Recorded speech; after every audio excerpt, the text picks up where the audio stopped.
Hello friends, welcome to Pharma Tutor. Today we'll discuss about epilepsy. So let's get started. Epilepsy, its causes, symptoms and treatment. आज हम ये discuss करेंगे. So what is epilepsy? Epilepsy एक central nervous system यानी कि neurological disorder है. इसमें क्या होता है कि ब्रेन की एक्टिविटी जो है वो अबनॉर्मल हो जाती हैं. इसकी वजह से सीजर्स कॉज होते हैं पेशेंट में. सीजर्स क्या होते हैं? ये इलेक्ट्रिकल डिस्टर्बेंसेस होते हैं ब्रेन में, जिसकी वजह से पेशेंट अनयूजुअल बिहेवियर शो करता है. उसकी बॉडी में अनयूजुअल सेंसेशंस होती हैं और कभी कभी पेशेंट फेंट भी हो जाते हैं, यानी कि अवेयरनेस भी लॉस हो जाती है. एपिलेप्सी बोथ मेल्स और फीमेल्स को अफेक्ट कर सकती है और किसी भी रेस को अफेक्ट कर सकती है. हम एपिलेप्सी का जो ट्रीटमेंट है वो हम मेडिकेशन के थ्रू और कभी कभी हम सर्जरी के थ्रू भी करते हैं, और इसमें हमारा मेन टारगेट होता है कि हम सीजर्स को कंट्रोल करें मेजॉरिटी ऑफ केसेस में. अगर एपिलेप्सी की बात हम नंबरों में करें तो 1 in 26 people will develop epilepsy at some point in their life time, यानी कि हर 26 लोगों में एक बंदा ऐसा होगा जो अपनी लाइफ के किसी पॉइंट पे एपिलेप्सी डेवलप करेगा. अगर यूएस की बात की जाए तो वहाँ पे 2.2 मिलियन इंडिविजुअल्स एपिलेप्सी के शिकार होते हैं, जो कि ऑटिज़म और पार्किंसंस दोनों के नंबरों से कई गुना ज़्यादा है. और अगर हम यूएस की इकोनॉमी पे बात करें तो हर साल एपिलेप्सी की वजह से $12.5 बिलियन इकोनॉमी अफेक्ट होती है यूएस में. एपिलेप्सी के 63% पेशेंट्स ऐसे होते हैं जो अपनी मेडिकेशन के फर्स्ट और सेकेंड ईयर में जिनका सीजर कंट्रोल लेवल पे होता है. कॉजेज़ क्या है एपिलेप्सी के? एपिलेप्सी के कॉजेज़ जेनेटिक डैमेज हो सकता है, यानी कि जेनेटिक ऑल्टरेशन या फिर जेनेटिक म्यूटेशन की वजह से एपिलेप्सी हो सकती है. बैक्टीरियल इन्फेक्शन की वजह से भी एपिलेप्सी होने का रिस्क होता है, ये पाया गया है रिसर्च में. Brain damage is also an important cause of epilepsy, यानी कि कभी किसी ट्रॉमा में या ब्रेन इंजरी में या एक्सीडेंट में भी अगर ब्रेन में इंजरी कॉज होती तो उसकी वजह से भी एपिलेप्सी होने के चांसेस ज़्यादा होते हैं. अल्कोहल भी एपिलेप्सी कॉज करने का एक इम्पॉर्टेंट कॉज है. एपिलेप्सी क्या है? एपिलेप्सी एक डिसऑर्डर है जिसकी वजह से डिस्टर्ब्ड इलेक्ट्रिकल इम्बैलेंस होता है हमारे ब्रेन में, और उसकी वजह से डिफरेंट सिम्टम्स हमारी बॉडी में शो होते हैं. अब सिम्टम्स क्या हैं? सिम्टम्स हैं लॉस ऑफ कॉन्शियसनेस, यानी कि पेशेंट फेंट हो सकता है, लॉस ऑफ अवेयरनेस होगी, एंग्जाइटी की फीलिंग होती है, कंटिन्यूसली स्टेयरिंग भी एक इम्पॉर्टेंट सिम्टम है, पेशेंट को वीकनेस फील होगी, और मसल कॉन्ट्रैक्शन एंड जर्किंग की भी प्रॉब्लम होती है. जर्किंग में होता क्या है कि ये एक तरीके का इनवॉलेंट्री मूवमेंट होती है, मसल मूवमेंट इनवॉलेंट्री होती है जो कि पेशेंट कंट्रोल नहीं कर पाता. Types of seizures. 3 types of seizures are there: focal seizures, non-epileptic seizers and generalized seizers.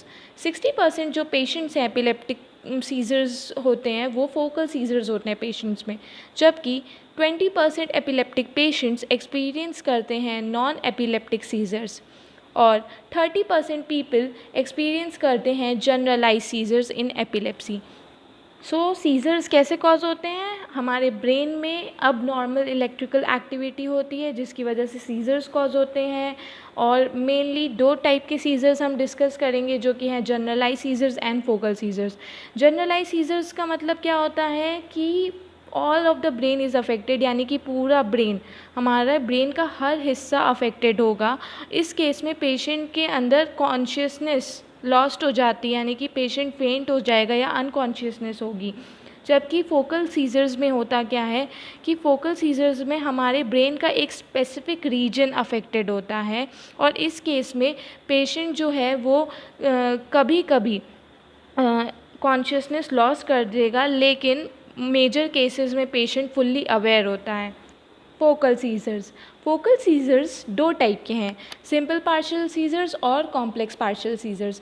Simple partial seizures में क्या होता है कि इसमें कॉन्शियसनेस लॉस नहीं होती है, और कॉम्प्लेक्स पार्शियल सीजर्स में क्या होता है कि कॉन्शियस लॉस्ट हो जाती है, यानी कि there is a loss of consciousness, patient faint हो जाएगा. सिंपल पार्शियल सीजर्स में क्या होता है कि जो पेशेंट का जो सेंस होती है, सेंसेशंस होती हैं किसी भी चीज़ को टेस्ट करने की, खाने को टेस्ट करने की, या कुछ स्मेल करने की, देखने की, हियरिंग की, सुनने की, टच करने की, फील करने की, वो सारी सेंसेशंस जो होती हैं वो लॉस्ट हो जाती हैं, ऑल्टर हो जाती हैं। मतलब वो क्लियरली सारी फीलिंग्स जो हैं वो सही से सेंस नहीं कर पाता है। डिजीनेस भी होगी, फेंटिंग होगी, उसकी पेशेंट के लिम्स में टिंगलिंग और ट्विचिंग जैसी सेंसेशंस भी होती हैं। जबकि कॉम्प्लेक्स पार्शियल सीजर्स में क्या होता है कि पेशेंट ब्लैंकली बिना किसी बात के कंटिन्यूसली स्टेयर करता रहेगा, घूरता रहेगा। There is unresponsiveness in case of partial seizures, complex partial seizures. और इस केस में जो पेशेंट है वो लगातार एक ही एक्टिविटी को बार बार रिपीट करता रहता है, कंटिन्यूसली रिपीटेटिव मूवमेंट शो होती हैं। जनरलाइज सीजर्स डिफरेंट टाइप्स के हैं और यहाँ पे हम ईच टाइप को डिस्कस करेंगे। एब्सेंट सीजर्स क्या है, इन्हें पेटेंट माल सीजर्स भी कहते हैं और इसमें पेशेंट जो है रिपीटेटिव मूवमेंट्स करता है, जो कि जैसे कि लिप स्मैकिंग या फिर आइज ब्लिंकिंग। टॉनिक सीजर्स में पेशेंट की मसल स्टिफनेस कॉज हो जाती है, जिसकी वजह से उसकी मसल की फ्लेक्सिबिलिटी रिड्यूस हो जाती है। अटोनिक सीजर्स में पेशेंट का मसल कंट्रोल लॉस्ट हो जाता है और अगर सपोज़ पेशेंट वॉक कर रहा है तो उसकी लेग्स पे मसल कंट्रोल नहीं होगा पेशेंट का एंड ही can suddenly fall. Clonic seizures में पेशेंट की फेस, नेक और आर्म्स की जो मसल मूवमेंट है वो डिस्टर्ब हो जाती, वो अनकंट्रोल्ड हो जाती है, जिसकी वजह से वो रिपीटेड जर्की मूवमेंट शो करता है। मायोक्लॉनिक सीजर्स में पेशेंट के आर्म्स और लेग्स की जो मसल्स हैं उनमें क्विक ट्विचिंग रिस्पॉन्स शो होता है। जबकि टोनिक क्लोनिक सीजर्स को हम ग्रैंड माल सीजर्स कहते हैं। इसमें डिफरेंट सिम्टम्स आएंगे, इसमें बॉडी में स्टिफनेस आएगी, शेकिंग सिम्टम भी होंगे, उस पेशेंट की बॉडी शेक करेगी और इसमें होगा क्या कि लॉस ऑफ ब्लैडर या फिर बोल कंट्रोल, इसमें पेशेंट का जो डाइजेस्टिव सिस्टम है वो डिस्टर्ब हो जाएगा और there is biting of tongue and loss of consciousness, patient अपनी ही टंग को बाइट करेगा और जो कॉन्शियसनेस लेवल है, अवेयरनेस लेवल है, वो भी लॉस्ट हो जाएगा। डायग्नोसिस हम कैसे करेंगे एपिलेप्सी का, इसके लिए हम पेशेंट का ब्लड टेस्ट परफॉर्म करेंगे। ब्लड टेस्ट में बेसिकली हम इन्फेक्शियस डिजीज़ के साइंस चेक करेंगे, किसी चीज़ का इन्फेक्शन तो नहीं हो गया या फिर liver and kidney function balance में है, और पेशेंट के ब्लड ग्लूकोज लेवल्स हम चेक करेंगे। जबकि इलेक्ट्रोएन्सेफेलोग्राम में हम पेशेंट की एक तरीके का ये नॉन इन्वेसिव और पेनलेस टेस्ट होता है। इसमें हम पेशेंट की जो ब्रेन में इलेक्ट्रिकल एक्टिविटीज़ हैं हम उन्हें रिकॉर्ड करते हैं ताकि हम चेक कर सकें कि पेशेंट में जो इलेक्ट्रिकल बैलेंस है उसके ब्रेन की एक्टिविटी का वो नॉर्मल है या फिर सीजर शो कर रहा है।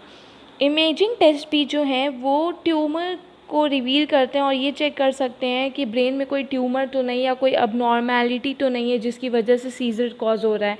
इसके लिए हम डिफरेंट इमेजिंग टेस्ट परफॉर्म करते हैं, जैसे कि सीटी स्कैन करेंगे, एमआरआई यानी कि मैग्नेटिक रेजोनेंस इमेजिंग परफॉर्म करेंगे ब्रेन की।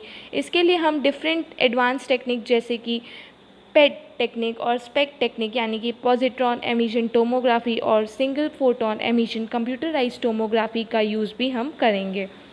सीजर्स को ट्रीट करने के लिए हम डिफरेंट ड्रग्स का यूज़ करेंगे जो डिफरेंट टाइप्स के सीजर्स के लिए यूज़ होंगे। Simple and complex partial seizures के लिए हम कार्बामेज़ेपिन, फेनिटोइन, प्राइमिडॉन, फिनोबार्बिटल जैसे ड्रग्स का इस्तेमाल करेंगे। सेकेंडरली जनरलाइज्ड सीजर्स के लिए हम कार्बामेज़ेपिन, फेनिटोइन, प्राइमिडॉन, फिनोबार्बिटल, साथ में हम एक और नया ड्रग यूज़ करेंगे वाल्प्रोइट यानी कि sodium valproic acid. Primary generalize seizures जैसे कि टोनिक क्लोनिक सीजर्स के लिए हम वैल्प्रोइड, कार्बामेज़ेपिन, फेनिटोइन और फिनोबार्बिटल का यूज़ करेंगे, लेकिन एब्सेंट सीजर्स के केस में हम इथोसक्सिमाइड और वैल्प्रोइड का यूज़ करेंगे। मायोक्लॉनिक में हम वैल्प्रोइड, क्लोनाज़ेपाम का यूज़ करेंगे, जबकि एटोनिक में हम वैल्प्रोइड, क्लोनाज़ेपाम और इथोसक्सिमाइड का यूज़ करेंगे। इन ड्रग्स के कुछ साइड इफ़ेक्ट्स भी हैं, जैसे कि पेशेंट में स्किन रैशेस की प्रॉब्लम हो सकती है, ब्लड विजन की प्रॉब्लम हो सकती है, it can cause weight gain and problems like nausea, vomiting.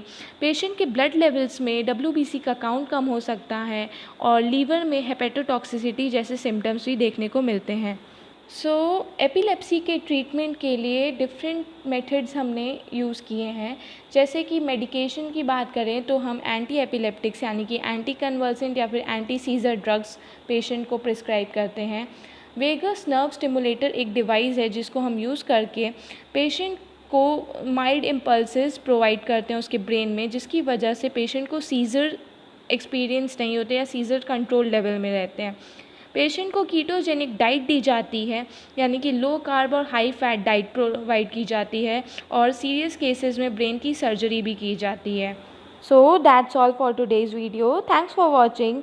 अगर आपको ये वीडियो पसंद आई हो तो प्लीज़ इसे लाइक करिएगा, हमारे चैनल को सब्सक्राइब करिएगा and share this video with your friends and don't forget to press the bell icon to never miss an update from Pharma tutor.